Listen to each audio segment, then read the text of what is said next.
Hey up there, it's Gaz here from EnglishWithGaz.com. How are you doing today?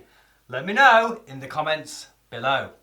In today's video, I'd like to talk to you about 10 ways to say that you feel sick. Bah.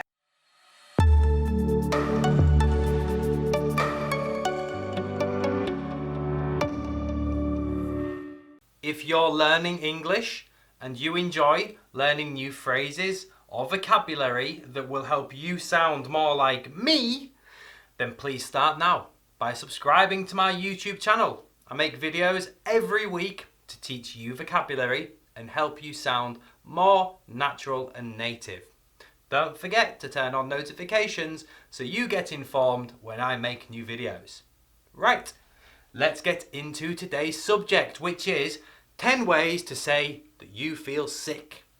Sometimes we have to call our employer or school, college, work, whatever, to tell them that we're not feeling well. And how do we do that? Well, there are many different ways to express that we don't feel very well. From simple English sentences to idioms and also confusing phrases. So let's jump right in and look at number one. Number one is an idiom, under the weather. If you tell somebody that you're feeling under the weather, you are telling somebody, I feel sick. And it's as simple as that. So practice by yourself. Think of an example sentence and tell somebody that you feel under the weather. And of course, in this case, the idiom doesn't change, but if you're using it in the continuous, the present continuous, I am feeling under weather for now, the present.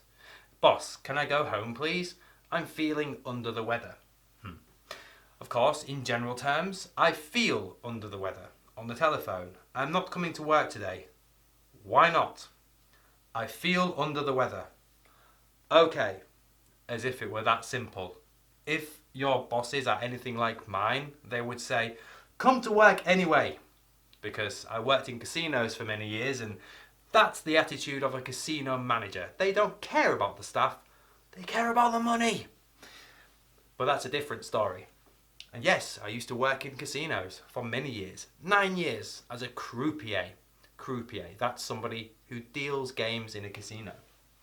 Anyway, I digress, which is a great phrase which means I go off topic. I'll write it down for you. Where have I got some space? I digress. D-I-G-R-E-S-S.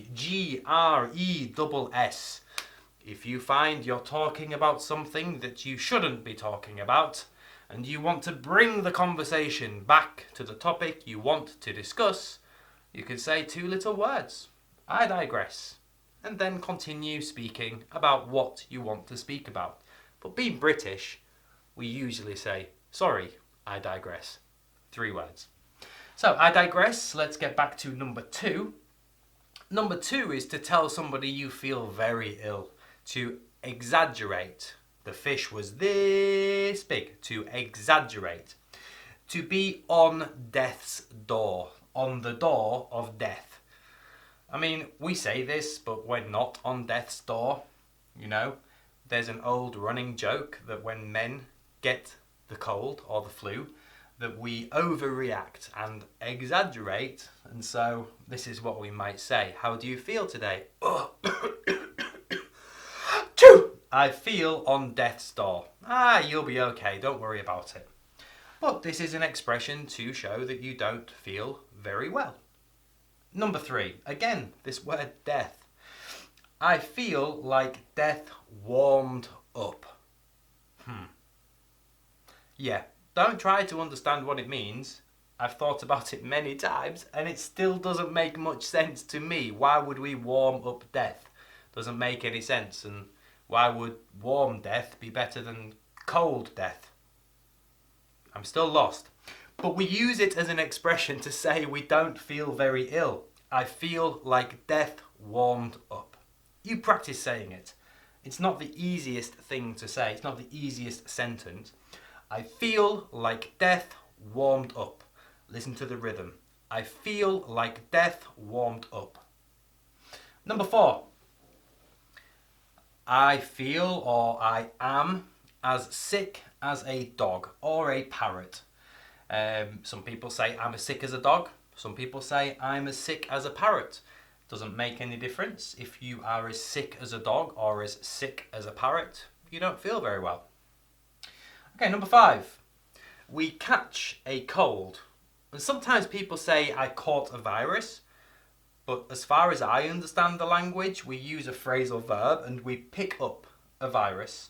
I mean, not physically. Ooh, a virus. Just what I was looking for, thank you. No, but we pick up, catch a virus, but we catch a cold. So in the past, or in the present perfect, I have caught a cold, or in the past simple, I caught a cold.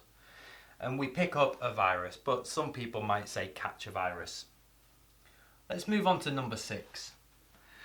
If you are starting to feel ill, but so far you are not showing any symptoms, and symptoms are, for example, when we start coughing, or sneezing, Hachoo!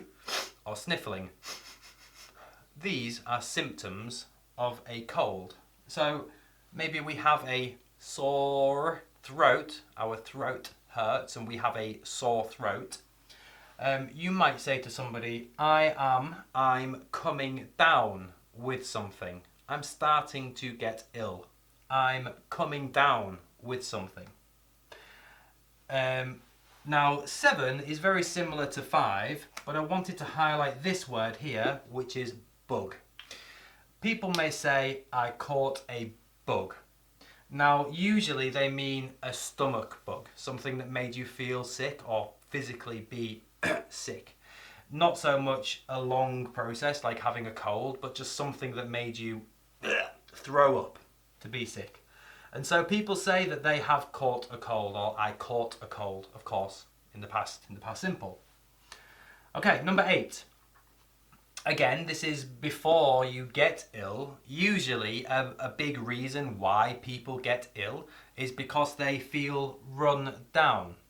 Run down, imagine that you are a battery, okay? And batteries need charging every day. But if you don't get enough sleep, then you don't charge your batteries, and after a few days or weeks of not sleeping properly, you may feel run down. And this, of course, is when your immune system, this is what protects you from getting ill, your immune system.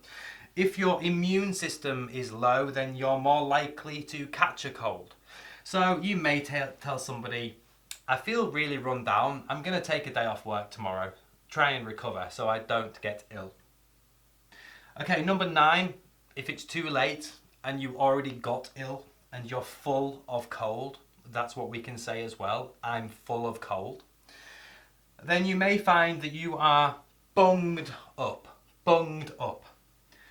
I'm saying it like a northern Englishman, I'm sorry. A southerner would say banged up, but that sounds like bang, but bung. You probably wonder about my pronunciation, but bunged up. Bunged up is congested. When your nose is full and your throat and your sinuses, everything inside your nose and throat is full and you can't breathe properly, that's because you are congested. But that's a bit of a formal word. We think of traffic, congestion, lots of people in cars. If we're talking about our body, we might say, I'm bunged up. I'm all bunged up. With me? Still with me? Great. Let's finish off then with number 10. Number 10, I feel a bit rough. Yeah, you could say this if you are recovering from a cold or a virus, and sometimes they can last a week or 10 days even, and in the last few days, yeah, you might feel a bit rough. But often this one's used if you've been out the night before on the sauce, on the booze, drinking, and you have a hangover. That's when you feel crap because you were drinking too much alcohol or you drank too much alcohol. So you may say, I feel a bit rough. Or you could say, I'm hanging. I feel hanging today. Either way, hanging. I'll just write it down as it sounds. Hanging. I feel hanging or I feel rough. Yeah, people say that when they have a cold. But the first thing I think, if somebody tells me I feel rough, is that they were on the booze last night. So there we go. 10 ways to say that you feel sick. There are many more, but these are 10 common ways to say it, and these are 10 ways that I say it. So please, you start saying it, and you'll sound more like me, hopefully, if you want to sound like a Northern Englishman. Great. Thank you very much for watching. Until the next video, take care, stay safe, and all the best. Bye for now.